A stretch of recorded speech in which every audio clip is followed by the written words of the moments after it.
that being neutral, whether it's because geopolitics, whether it's because I'm anti-communist or pro-democracy, I believe that engagement is a responsibility that the people of the Pacific, the leaders of the Pacific, have for the Pacific people to promote and to continue to seek out those nations with which we can continue to interest them in our values and our interests.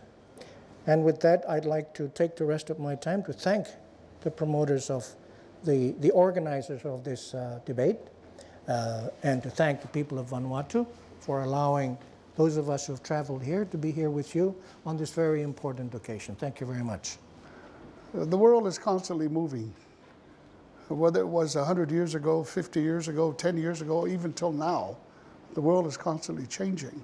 But there are some fundamental values, core values, that I think it's common among all our Pacific Island cultures.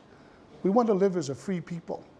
We want to live in such a way that we want to determine our own futures and our own destinies. And I would like to offer the suggestion that straddling the fence is not one of them. Being warm or lukewarm is not one of them. And I think it's something that it comes to the point where we really have to make a stand. What do you stand for? What do you believe in? And I think this is all part of the human spirit that we all want to be and to live as a free people, whether it be here in the Pacific, whether it be in Asia or any other region of the world. And whether you like it or not, America is there. And we have now China to contend with. Not that the people of China are evil or bad people, but there's a system that goes on, and hopefully through time, things will change. But to suggest that we ought to stay neutral, and when it comes to the real fundamental issues, I think my colleague and I have to take exception to that. And I like to kind of think that, as the saying goes, fish are cut bait. And we don't want to go through another experience of being surprised in terms of when it comes to fundamental security needs that our region has. I think I would love to think that Pacific Island nations kind of like to look to the United States for help in that regard. Thank you.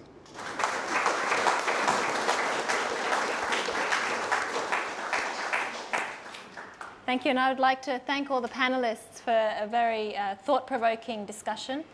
I will now hand it over to Tania Nugent to wrap up and do the final polling. Well, before we began today's Pacific debate, we took a poll from our audience to find out which side of this motion they favoured. So now we're going to conduct a final poll with our audience to see whether anyone's shifted and see what's happened in the course of the last 50 minutes.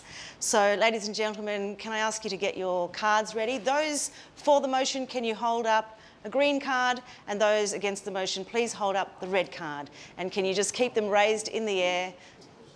Okay, so while we're waiting for the final numbers to be counted for the poll following the debate, we can reveal that in the poll that we took before the debate, the majority of people in our audience here today were against the motion. However, having heard the discussion and heard the points of view from our panellists, I can reveal that the result of the poll following the Pacific debate in 2012 is a majority of our audience in favour of the motion.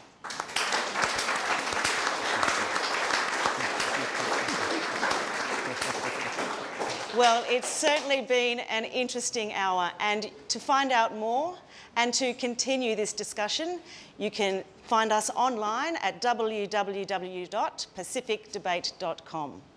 And thanks for joining us today at the 2012 Pacific Debate.